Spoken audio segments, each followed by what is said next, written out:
இப்போ √5 வந்து நம்பர் லைனில் எப்படி ட்ரா பண்ணுறதுன்றதை நான் உங்களுக்கு வந்து மேம் வந்து வரைஞ்சி காமிக்க போகிறேன். ஸோ நான் வந்து இப்போ ஓஏ நம்ம வந்து என்ன எடுத்தோம், 2 சென்டிமீட்டர்னு எடுத்தோமா. ஸோ ஃபஸ்ட்டு ஓஏயை மெஷர் பண்ணிக்கோங்க. ஓகேவா. ஓனா 0ல் இருக்கணும். 2 யூனிட்ஸுன்றனால நீங்கள் கரெக்டாக 2 யூனிட்ஸ் மார்க் பண்ணிக்கோங்க.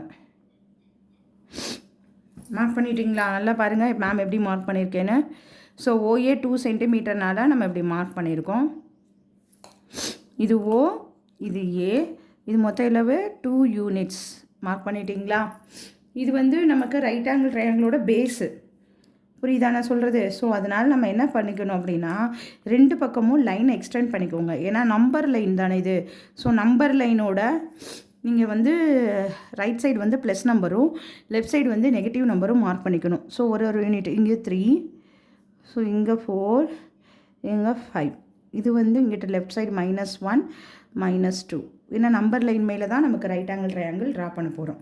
நெக்ஸ்ட்டு என்ன பண்ணோம் அப்படின்னா, இந்த ஏயோட பாயிண்டில் ப்ரொடக்டர் எடுத்துக்கோங்க.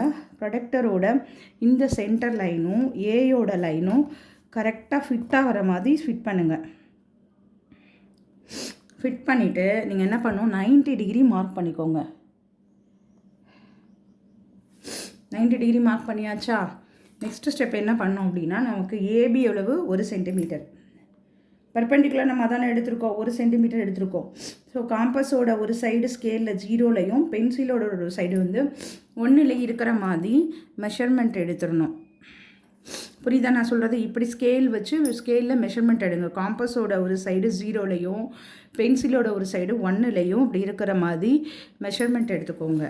ஸோ ஏல வச்சு 1 சென்டிமீட்டருக்கு நீங்கள் வந்து ஆர்க்கு இப்படி கட் பண்ணிடுங்க. ஆர்க் கட் பண்ணிட்டீங்களா?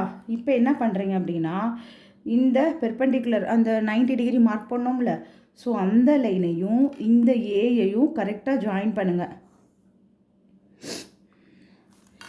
ஜாயின் பண்ணியாச்சா? பாருங்கள், இந்த ஆர்க்கு கட்டாக இருக்கிற இந்த ஆர்க்கும் இந்த லைனும் ஜாயிண்ட் ஆகிற பாயிண்ட் என்ன அப்படின்னா பி. ஏபி நம்ம எவ்வளோ எடுத்திருக்கோம், 1 யூனிட் எடுத்திருக்கோம். அதை இங்கே மெஷர் பண்ணிவிடுங்க. இப்போ நீங்கள் என்ன பண்ணணும்னா, ஓயையும் பியையும் கரெக்டாக ஜாயின் பண்ணணும். ஓவையும் பியையும் இந்த இருக்குது பாருங்கள், ஓபி ஜாயின் பண்ணியாச்சா? இப்போ இந்த ஓபியை மெஷர் பண்ணுங்கள். எவ்வளோ இருக்குன்னு மெஷர் பண்ணுங்கள்.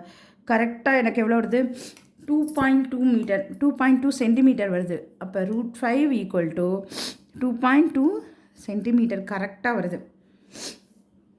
ஸோ 2.2 வந்தால் தான் உங்களுக்கு வந்து கரெக்டு, 2.2.